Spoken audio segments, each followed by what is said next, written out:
Hello, welcome back to my channel, Charlie's Lessons. In this video, we're going through the things that I do when I teach English to advanced students.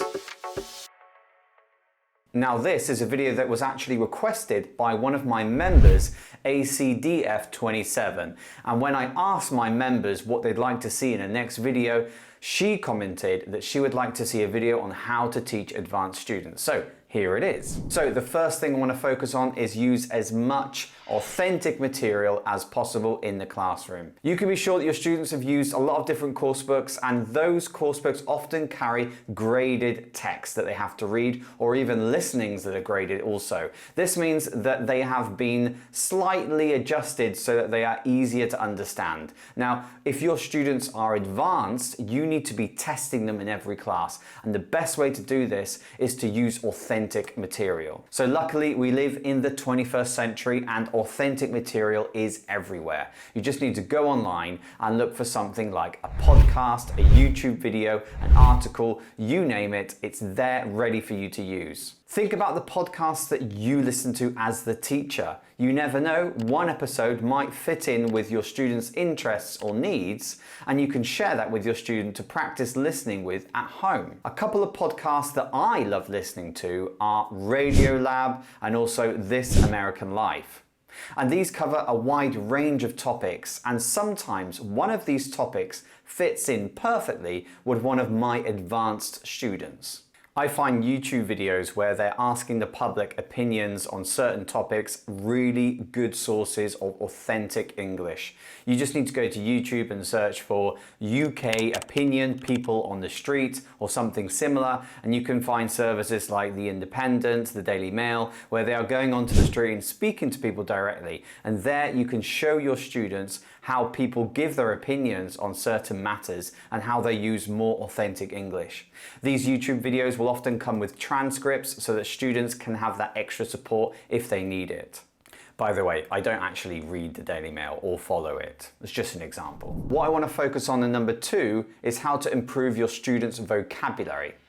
Now, in my experience, the biggest improvement I can make with my advanced students is how to widen their vocabulary. I like using collocation dictionaries with my students, and there are some really good ones online. I'm going to show you one right now. Using this, when you come across new vocabulary, you can show students how it works with other words. I also like using this website right here to show my students what level the vocabulary is that they are using. Using this website, I can show them that perhaps the vocabulary that they tend to use is actually not advanced vocabulary. What we are looking for is a C1 or C2 tag next to the word, and when we have this, we can really assure our students that this is the kind of vocabulary they need to be using more often.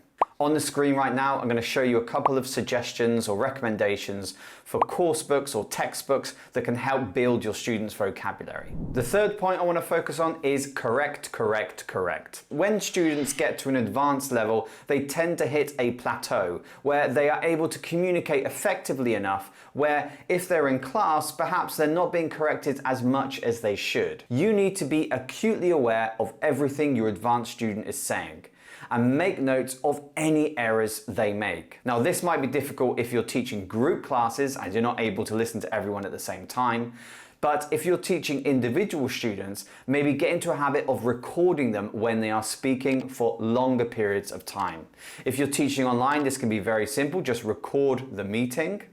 And if you're teaching a student face-to-face, then use a recorder on your phone. This way you can listen back after the class and look for those little mistakes that they are still making even at this level to show your students that they can still make improvements. Point number 4 is to give your students regular homework tasks. This means that they can put into practice any of the new vocabulary that they have learned, which we mentioned in point number 2. Now, this could be activities such as a speaking task where they're recording themselves. It could be written tasks, things like writing emails, essays, articles, etc.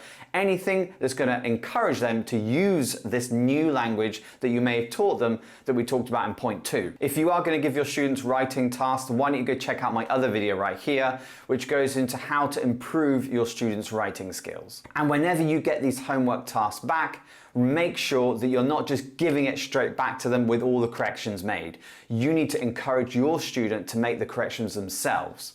This means you need to use a correction code. This is where you direct students towards what kind of mistake they've made, but don't just give them the correction. You need to make sure that they are giving you the correction. Thank you for watching this video on things that I keep in mind when I'm teaching English to advanced students. I'll see you in the next video.